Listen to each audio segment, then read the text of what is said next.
Hi there. In this video, we learn how to reverse a number using JavaScript. This is a simple but powerful technique combining string and array methods. It is perfect for logic, coding, and technical interviews.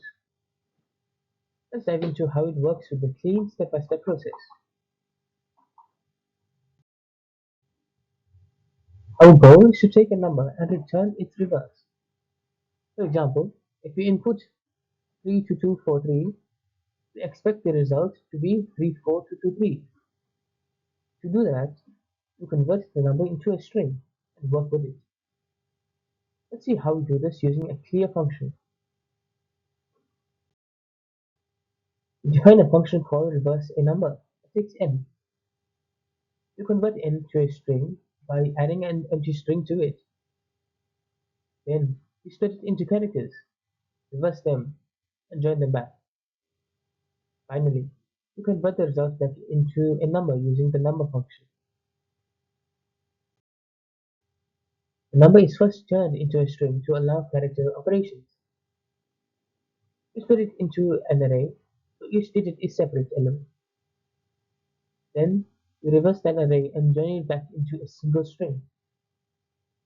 Finally, you convert it back into a number using the number function.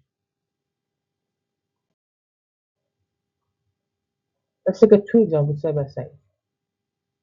32243 becomes 34223, and 1000 becomes 1, which is just 1.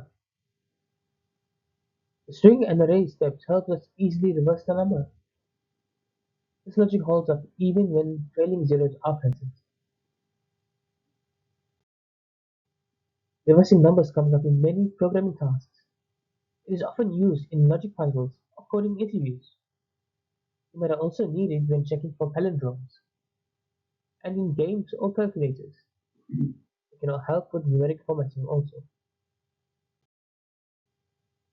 To wrap up, converting numbers to strings makes them easy to reverse.